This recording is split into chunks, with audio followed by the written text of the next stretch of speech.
ಇತಿಹಾಸದ 6 ಅತ್ಯಂತ ಭೀಕರ ಮತ್ತೆ ಕ್ರೂರ ಶಿಕ್ಷೆಗಳ ಬಗ್ಗೆ ಕೇಳಿದ್ರೇನೆ ನಮಗೆ ಮೈ ಜುಮ್ ಅನ್ಸುತ್ತೆ. ಸದ್ಯ ನಾವು ಆ ಕಾಲದಲ್ಲಿ ಹುಟ್ಲಿಲ್ಲಪ್ಪ ಅಂತ ದೇವ್ರಿಗೆ ನಮಸ್ಕಾರ ಆಗ್ತಾ ಈ ವಿಡಿಯೋನ ಶುರು ಮಾಡೋಣ ಬನ್ನಿ. Number 6, the ಇಂಪೋರಲ್. ಇಮ್ಯಾಜಿನ್ ಮಾಡ್ಕೊಳ್ಳಿ, ನೀವು ಯಾವುದೋ ಒಂದು ರೋಡಲ್ಲಿ ನಡ್ಕೊಂಡು ಹೋಗ್ತಾ ಇರ್ತೀರಾ. ಸಡನ್ ಆಗಿ ನಿಮ್ಮ ಮುಂದೆ ಈ ತರ ಸಾವಿರಾರು ಕಂಬಗಳ ಮೇಲೆ ಡೆಡ್ ಬಾಡಿಗಳು ನೇತಾಡ್ತಾ ಇರೋದನ್ನ ನೋಡಿದ್ರೆ ನಿಮ್ಗೆ ಯಾವ ತರ ಅನ್ಸ್ಬೋದು? ಎಂಥವ್ರಿಗೆ ಆದ್ರೂ ಮೈ ಜುಮ್ ಅನ್ಸೋಗುತ್ತೆ. ಈ ತರದ ಶಿಕ್ಷೆನ 15ನೇ ಶತಮಾನದಲ್ಲಿ ಕೊಡ್ತಿದ್ರು. ಒಂದು ಚೂಪಾಗಿರೋ ಕಂಬನ ತಗೊಂಡು ಅದನ್ನ ವ್ಯಕ್ತಿಯ ಕೆಳಗಿಂದ ಚುಚ್ಚಿ ಸುತ್ತಿಗೆಯಿಂದ ಹೊಡೆದು ಅದನ್ನ ಒಳಕ್ಕೆ ತೋರಿಸ್ತಿದ್ರು. ಆಗ ಆ ಕಂಬ ವ್ಯಕ್ತಿಯ ಒಳಗೆ ಎಲ್ಲ ಆರ್ಗನ್ಸ್ ಗಳನ್ನ ಸೀಳ್ಕೊಂಡು ಒಳಕ್ಕೆ ಹೋಗ್ತಿತ್ತು. ಆಮೇಲೆ ಆ ಕಂಬನ ನಿಲ್ಲಿಸಿ ಹಾಗೆ ಬಿಡ್ತಿದ್ರು. ಬಾಡಿ ತೂಕಕ್ಕೆ ದಿನದಿಂದ ದಿನಕ್ಕೆ ವ್ಯಕ್ತಿ ನಿಧಾನಕ್ಕೆ ಸ್ಲಿಪ್ ಆಗ್ತಿದ್ದ. ಆ ಕಂಬ ವ್ಯಕ್ತಿಯ ಬಾಯಿಂದ ಆಚೆ ಬರ್ತಿತ್ತು, ಕೆಲವರಿಗೆ ಎದೆ ಭಾಗದಿಂದ ಆಚೆ ಬರ್ತಿತ್ತು, ಇಲ್ಲ ಕತ್ತಿಂದ ಆಚೆ ಬರ್ತಿತ್ತು. ಎಷ್ಟೋ ಬಾರಿ ಆ ವ್ಯಕ್ತಿ 2-3 ದಿನ ಆದ್ರೂ ಸಾಯ್ದಿರ ಕಂಬದಲ್ಲಿ ನರಳಾಡ್ತಿದ್ದ, ರಕ್ತ ಸೋರಿ ಕೊನೆಗೆ ಸಾಯ್ತಿದ್ದ. ಈ ಶಿಕ್ಷೆನ ಪಬ್ಲಿಕ್ ಪ್ಲೇಸ್ ನಲ್ಲಿ ಎಲ್ಲಾರ್ಗೂ ತನ್ನ ಬಗ್ಗೆ ಭಯ ಇರ್ಲಿ ಅಂತ ಕೊಡ್ತಿದ್ದ ಆ ರಾಜ. ಈ ತರದ ಶಿಕ್ಷೆ ಕೊಡ್ತಿದ್ದ ರಾಜನ ಹೆಸರೇನೆ ಲಾರ್ಡ್ ದ ಇಂಪೇರಲ್. ಅವನ ಹೆಸರಿಂದನೇ ಈ ಶಿಕ್ಷೆಗೆ ದ ಇಂಪೇರಲ್ ಅಂತ ಹೆಸರು ಬಂದಿದ್ದು. ಇವನ ಕಾಲಾವಧಿಯಲ್ಲಿ ಇಂಪೇರಲ್ ಶಿಕ್ಷೆನ ಸಾವಿರಾರು ಜನಕ್ಕೆ ಕೊಟ್ಟಿದ್ದ. ಈ ತರದ ಶಿಕ್ಷೆ ಯುದ್ಧದಲ್ಲಿ ಸಿಕ್ಕ ಶತ್ರು ಸೈನಿಕರಿಗೆ ಮತ್ತೆ ರಾಜದ್ರೋಹಿಗಳಿಗೆ ಕೊಡ್ತಿದ್ದ. ಎಂಥವ್ರೇ ಆದ್ರೂ ಇವನ ರಾಜ್ಯದ ಮೇಲೆ ಅಟ್ಯಾಕ್ ಮಾಡಬೇಕು ಅಂದ್ರೆ 100 ಸಲ ಯೋಚನೆ ಮಾಡಬೇಕು. ಆ ತರ ಭಯ ಇರಬೇಕು ಅಂತಾನೆ ಅವನ ರಾಜ್ಯದ ಸುತ್ತ ಈ ತರದ ಶವದ ಕಂಬಗಳನ್ನ ಸಾವಿರಾರು ಸಂಖ್ಯೆಯಲ್ಲಿ ಹಾಕ್ಸಿದ್ದ ಆ ಪುಣ್ಯಾತ್ಮ. ನಂಬರ್ 5, ಸ್ವೈನ್ ಅಂದ್ರೆ ಗರಗಸ ತಗೊಂಡು ಬದುಕಿರೋ ವ್ಯಕ್ತಿನ ಕುಯ್ಯೋದು. ಈ ಎಕ್ಸಿಕ್ಯೂಷನ್ ನ ತುಂಬಾ ದೇಶದಲ್ಲಿ ಮಾಡ್ತಿದ್ರು. ಇದರಲ್ಲಿ ವ್ಯಕ್ತಿನ ಪಬ್ಲಿಕ್ ಪ್ಲೇಸ್ ನಲ್ಲಿ ಕರ್ಕೊಂಡು ಬಂದು ಎಲ್ಲರ ಮುಂದೆ ಬೆತ್ತಲೆ ಮಾಡಿ ಉಲ್ಟಾ ನೇತಾಕಿ ಕಾಲುಗಳನ್ನ ಅಗಲ ಮಾಡಿಸ್ತಿದ್ರು. ಆಮೇಲೆ ಒಂದು ದೊಡ್ಡ ಗರಗಸ ತಗೊಂತಿದ್ರು, ಅದನ್ನ ಇಬ್ರು ಆ ಕಡೆ ಈ ಕಡೆ ಹಿಡಿತಿದ್ರು. ಆಮೇಲೆ ಆ ವ್ಯಕ್ತಿನ ನಿಧಾನಕ್ಕೆ ಕಾಲುಗಳ ಮಧ್ಯೆ ಕುಯ್ಯೋಕೆ ಸ್ಟಾರ್ಟ್ ಮಾಡ್ತಿದ್ರು. ಹೀಗೆ ಕಟ್ ಮಾಡ್ತಾ ಆ ವಿಕ್ಟಮ್ನ 2 ಭಾಗ ಮಾಡ್ತಿದ್ರು. ಉಲ್ಟಾ ನೇತಾಡ್ತಿದ್ದ ಆ ವ್ಯಕ್ತಿ ಅವನ ಸಾವನ್ನ ಅವನ ಕಣ್ಮುಂದನೆ ನೋಡ್ತಿದ್ದ. ಇನ್ನು ಸಾಯೋಕೆ ಮುಂಚೆನೆ ಅವನ ಆರ್ಗನ್ಸ್ ಎಲ್ಲ ಆಚೆ ಬರ್ತಿತ್ತು. ಇಮ್ಯಾಜಿನ್ ಮಾಡ್ಕೊಳ್ಳಿ, ಅವನು ಎಂತ ನರಕ ಯಾತನೆ ಅನುಭವಿಸ್ತಿರ್ಬೋದು ಅಂತ. ಯಪ್ಪ ದೇವ್ರೆ, ಈ ಪನಿಷ್ಮೆಂಟ್ ಅನ್ನ ಎಲ್ಲರ ಮುಂದೆ ಕೊಡ್ತಿದ್ರು. ಆ ವ್ಯಕ್ತಿ ನರಳಿ ಸಾಯ್ಲಿ ಅಂತಾನೆ ಈ ಪನಿಷ್ಮೆಂಟ್ ನ ಕೊಡ್ತಿದ್ರು. ಮುಂದೆ ಯಾರೇ ಕೂಡ ಆ ತಪ್ಪನ್ನ ಮತ್ತೆ ಮಾಡಬಾರ್ದು ಅಂತಾನೆ ಎಲ್ಲರ ಮುಂದೆ ಇಂತಹ ಶಿಕ್ಷೆನ ಕೊಡ್ತಿದ್ರು. Number 4, breaking on the wheel. ಇದನ್ನ ಜಾಸ್ತಿ ಏನ್ಷಿಯಂಟ್ ಯುರೋಪ್ನಲ್ಲಿ ಯೂಸ್ ಮಾಡ್ತಿದ್ರು. ಇದೊಂದು ತುಂಬಾ ಬ್ರೂಟಲ್ ಮತ್ತೆ ಟಾರ್ಚರ್ ಕೊಡುವಂತ ಎಕ್ಸಿಕ್ಯೂಷನ್ ಆಗಿತ್ತು. ಇದನ್ನ ವ್ಯಕ್ತಿ ಸಾಯೋಕ್ಕೂ ಮುಂಚೆ ಭಯಂಕರ ಪೇನ್ ಆಗೋ ತರ ನೋಡ್ಕೋತಿದ್ರು. ಎಂತ ಪೇನ್ ಅಂದ್ರೆ ಹಂಗೆ ಕಣ್ಮುಂದೆ ದೇವ್ರು ಕಾಣಿಸ್ಬೇಕು, ಆ ತರ ಪೇನ್ ಅನುಭವಿಸ್ಬೇಕು. ಈ ಟಾರ್ಚರ್ ನಲ್ಲಿ 3 ವಿಧಾನ ಇತ್ತು. ಮೊದಲನೇದು, ವಿಕ್ಟಮ್ನ ಒಂದು ಚಕ್ರಕ್ಕೆ ಕಟ್ಟಾಕಿ ಬೆಂಕಿ ಹಚ್ಚಿ ಅದನ್ನ ಈ ತರ ಸುಡ್ತಿದ್ರು. ಇದು ವ್ಯಕ್ತಿನ ನಿಧಾನಕ್ಕೆ ಸುಡ್ತಿತ್ತು. ಇದರಿಂದ ಆ ವ್ಯಕ್ತಿ ಭಯಂಕರ ನೋವನ್ನ ಅನುಭವಿಸ್ತಿದ್ದ.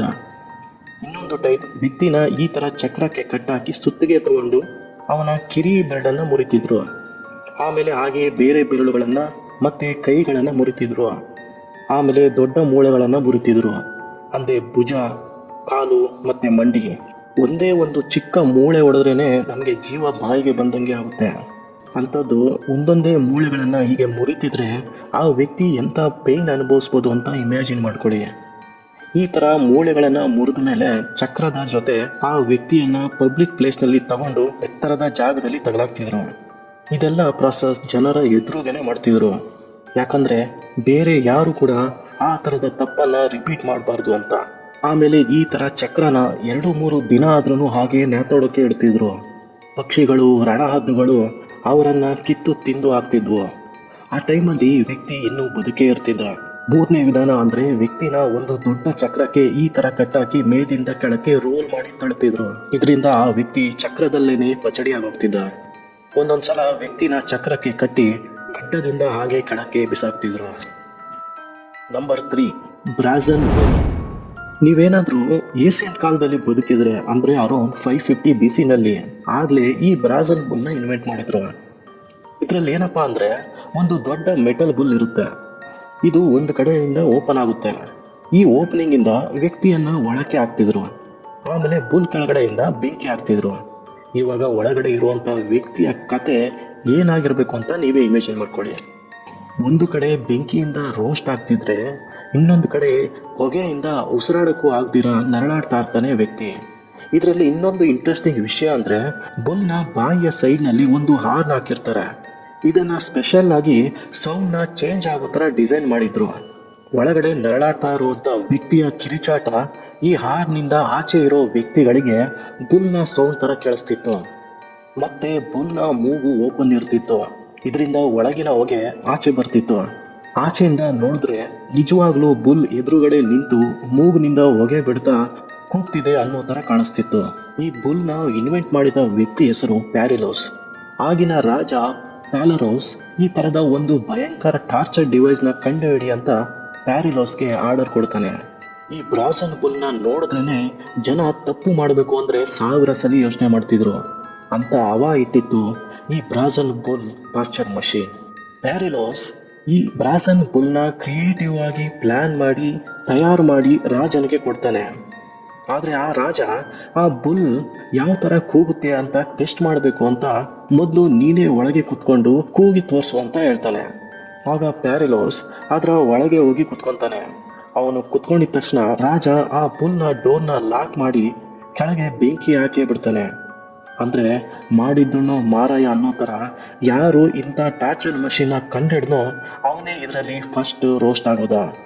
ಕೊನೆಗೆ ರಾಜ ಪ್ಯಾಲರೋಸ್ ಯುದ್ಧ ಸೋತಾಗ ಅವನನ್ನ ಕೂಡ ಇದರಲ್ಲಿ ಹಾಕಿ ಸಾಯಿಸ್ತಾರೆ. ಅಂದ್ರೆ ಕೊನೆಗೆ ಇನ್ವೆಂಟ್ ಮಾಡಿಸ್ತೋನು ಮತ್ತೆ ಇನ್ವೆಂಟ್ ಮಾಡಿದೋನು ಇಬ್ರು ಇದರಿಂದಾನೇ ಸಾಯ್ತಾರೆ. ಈ ಶಿಕ್ಷೆನ ರಾಜದ್ರೋಹಿಗಳಿಗೆ, ಶತ್ರುಗಳಿಗೆ ಮತ್ತೆ ಸೀರಿಯಸ್ ಕ್ರೈಮ್ ಮಾಡಿದವ್ರಿಗೆ ಇದರಲ್ಲಿ ಹಾಕಿ ರೋಸ್ಟ್ ಮಾಡ್ತಿದ್ರು. ಆ ಕಾಲದಲ್ಲಿ ಬ್ರಾಸನ್ ಬುಲ್ ಹೆಸರು ಕೇಳಿದ್ರೇನೆ ಜನ ನಡುಗೋಗ್ತಿದ್ರು. ಇದನ್ನ ಇಡೀ ಯುರೋಪ್ನಲ್ಲಿ ಯೂಸ್ ಮಾಡ್ತಿದ್ರು. ನಂಬರ್ 2, ಎರಡನೇ ನಂಬರಲ್ಲಿರೋದು ಕ್ರಶ್ ಬೈ ಎಲಿಫೆಂಟ್. ಈ ಶಿಕ್ಷೆನ ಸೌತ್ ಏಷ್ಯಾದಲ್ಲಿ 19ನೇ ಶತಮಾನದವರೆಗೂ ಹೆಚ್ಚಾಗಿ ಕೊಡ್ತಿದ್ರು. ಮೊಘಲ್ ಎಂಪೈರ್ನಲ್ಲಿ ಈ ಶಿಕ್ಷೆನ ಕೊಡ್ತಿದ್ರು. ಈ ಶಿಕ್ಷೆ ಬೇಕು ಅಂದ್ರೆ ಜಾಸ್ತಿ ಏನೂ ಇಲ್ಲ, ಬರೀ ಕಳ್ತನ, ಮೋಸ ಅಂದ್ರೆ ಲವ್ ಅಲ್ಲ ಬೇರೆ ತರ ಮೋಸ, ಮತ್ತೆ ಸೀರಿಯಸ್ ಕ್ರೈಮ್ ಅಂದ್ರೆ ಕೊಲೆ, ರಾಜದ್ರೋಹ ಎಟ್ಸೆಟ್ರಾ ಎಟ್ಸೆಟ್ರಾ ಮಾಡಿದ್ರೆ ಹಿಡ್ಕೊಂಡು ಬಂದು ಆನೆ ಕೆಳಗೆ ಪಚಡಿ ಮಾಡ್ತಿದ್ರು. ಕೆಲವು ಬಾರಿ ಟ್ಯಾಕ್ಸ್ ಕೊಟ್ಟಿಲ್ಲ ಅಂದ್ರೂ ಈ ಶಿಕ್ಷೆ ಕೊಡ್ತಿದ್ರು ಅಂತ ಹೇಳ್ತಾರೆ. ಓಕೆ, ಈ ಶಿಕ್ಷೆ ಯಾವ ತರ ಕೊಡ್ತಿದ್ರು ಅಂದ್ರೆ ಇದನ್ನ ಯಾವಾಗಲೂ ಪಬ್ಲಿಕ್ ಮುಂದೆನೆ ಕೊಡ್ತಿದ್ರು. ಜನಕ್ಕೆ ಇದರ ಬಗ್ಗೆ ಭಯ ಇರ್ಲಿ ಅಂತ ಎಲ್ಲಾರ ಮುಂದೆನೆ ಕೊಡ್ತಿದ್ರು. ವ್ಯಕ್ತಿನ ಸ್ಟೇಜ್ ಮೇಲೆ ಕರ್ಕೊಂಡು ಬಂದು ಮಲಗಿಸ್ತಿದ್ರು. ಸ್ಪೆಷಲ್ ಆಗಿ ಟ್ರೈನ್ ಆಗಿರುವಂತ ಆನೆ ಕರ್ಕೊಂಡು ಬರ್ತಿದ್ರು. ಆ ಆನೆಗೆ ಈ ಕೆಲಸಕ್ಕೆ ಅಂತಾನೆ ಟ್ರೈನಿಂಗ್ ಕೊಡ್ತಿದ್ರು. ಆನೆ ಮೇಲೆ ಕೂತಿರುವಂತ ಮಾವುತ ಇದನ್ನ ಕಂಟ್ರೋಲ್ ಮಾಡ್ತಿದ್ದ. ಆನೆಯ ತೂಕ ಏನಿಲ್ಲ ಅಂದ್ರೂ 5000 kg ಇರ್ತಿತ್ತು. ಅಪರಾಧಿನ ಆನೆ ಕಾಲಿಂದ ತುಳ್ಸೋಕೆ 2 ವಿಧಾನ ಇತ್ತು. ಮೊದಲನೇ ವಿಧಾನ ನಾರ್ಮಲ್ ಆಗಿ ಅಪರಾಧಿಯ ಕಾಲುಗಳನ್ನ ಕೈಗಳನ್ನ ಕಟ್ಟಿ ಆನೆ ಮುಂದೆ ಮಲಗಿಸ್ತಿದ್ರು. ಆನೆ ವ್ಯಕ್ತಿಯ ತಲೆ ಮೇಲೆ ಕಾಲಿಟ್ಟು ಕ್ರಶ್ ಮಾಡ್ತಿತ್ತು. ಇದು ಸಿಂಪಲ್ ವಿಧಾನ. ಆದ್ರೆ ಇನ್ನೊಂದು ವಿಧಾನ ಮಾತ್ರ ಭಯಂಕರ ಆಗಿತ್ತು. ಅದೇನಪ್ಪ ಅಂದ್ರೆ ಅಪರಾಧಿಯ ಕೈ ಕಾಲುಗಳನ್ನ ಕಟ್ಟಾಕಿ ನೆಲದ ಮೇಲೆ ಮಲಗಿಸ್ತಿದ್ರು. ಆಮೇಲೆ ಸ್ಪೆಷಲ್ ಆಗಿ ಟ್ರೈನ್ ಆಗಿರುವಂತ ಆನೆ ಆರಾಮಾಗಿ ಅಲ್ಲಿ ಬಂದು ನಿಧಾನಕ್ಕೆ ಅವನ ಕಾಲ್ ಮೇಲೆ ನಿಂತ್ಕೊತಿತ್ತು. ಆಮೇಲೆ ಅವನ ಕೈನ ಒಸ್ಕಾಗ್ತಿತ್ತು. ಆಮೇಲೆ 1-2 ರೌಂಡ್ ಬಾಡಿ ಮೇಲೆ ಓಡಾಡ್ತಿತ್ತು. ಆಮೇಲೆ ಲಾಸ್ಟ್ ಅಲ್ಲಿ ಅವನ ತಲೆ ಮೇಲೆ ಕಾಲಿಟ್ಟು ಫುಲ್ ಅಂಡ್ ಫೈನಲ್ ಆಗಿ ಕತೆ ಮುಗಿಸ್ತಿತ್ತು. ಈ ತರದ ಶಿಕ್ಷೆನ ಕೇಳೋಕೆ ಮೈ ಜುಮ್ ಅನ್ಸುತ್ತೆ. ಇನ್ನು ಆ ನೋವನ್ನು ಅನುಭವಿಸಿರೋರು ಹೇಗಿರ್ಬೇಕು.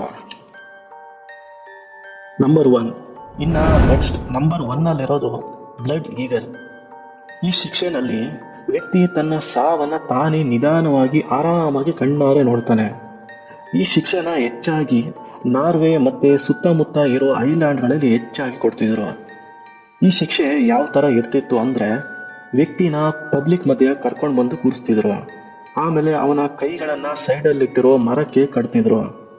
ಆಮೇಲೆ ಅವನ ಬೆನ್ನಿಂದೆ ಬಂದು ಚಾಕು ತಗೊಂಡು ಅವನ ಬೆನ್ನನ್ನ ಕೊಯ್ದು ಓಪನ್ ಮಾಡ್ತಿದ್ರು. ಒಳಗಿರೋ ಮೂಳೆ ಕಾಣುವ ಹಾಗೆ ಕುಯ್ದ್ಮೇಲೆ ಇನ್ನೊಬ್ಬ ಬಂದು ಕೊಡಲಿ ತಗೊಂಡು ಬೆನ್ನಲ್ಲಿರೋ ಸ್ಪೈನಲ್ ಕಾರ್ಡ್ಗಳನ್ನ ಒಂದೊಂದೇ ಮುರಿದಾಕ್ತಿದ್ದ. ಕೊನೆಗೆ ಒಳಗಿಂದ ಲಂಗ್ಸ್ ನ ತಗೊಂಡು ರಣಹದ್ದು ಮುಂದೆ ಹಾಕ್ತಿದ್ರು. ಈ ಫುಲ್ ಪ್ರಾಸೆಸ್ ನಡೆಯುವಾಗ ಆ ವ್ಯಕ್ತಿ ಬದುಕೇ ಇರ್ತಿದ್ದ. ಈ ಶಿಕ್ಷೆ ಮುಗಿಯೋವರೆಗೂ ಯಾವ ವ್ಯಕ್ತಿ ಕಿರ್ಚಾಡಲ್ವೋ ಅವನು ಸ್ವರ್ಗಕ್ಕೆ ಹೋಗ್ತಾನೆ ಅನ್ನೋ ನಂಬಿಕೆ ಇತ್ತು. ಅಂದ್ರೆ ಏನಾದ್ರೂ ಅವನು ಕಿರ್ಚಾಡ್ತಾ ಇದ್ರೆ ಅವನು ಸ್ವರ್ಗಕ್ಕೆ ಹೋಗಲ್ಲ. ಇದಾದ್ಮೇಲೆ ಬಾಡಿನ ಪಬ್ಲಿಕ್ ಪ್ಲೇಸ್ ನಲ್ಲಿ ಮರಕ್ಕೆ ಕಟ್ಟಿ ನೇತಾಕ್ತಿದ್ರು. ಈ ಥರದ ಶಿಕ್ಷೆನ ಏನೋ ನ್ಯಾಯ ಕೊಡಿಸ್ಬೇಕು ಅಥವಾ ಅಪರಾಧಿಗೆ ಶಿಕ್ಷೆ ಕೊಡಬೇಕು ಅಂತ ಕೊಡ್ತಿರ್ಲಿಲ್ಲ. ಜನರಿಗೆ ತಮ್ಮ ಬಗ್ಗೆ ಭಯ ಇರಬೇಕು ಅಂತ ಯಾರೋ ಒಬ್ಬ ವ್ಯಕ್ತಿನ ಅವಾಗ ಅವಾಗ ತಗೊಂಬಂದು ಈ ಥರ ಪಬ್ಲಿಕ್ ಪ್ಲೇಸ್ನಲ್ಲಿ ಶಿಕ್ಷೆ ಕೊಡ್ತಿದ್ರು.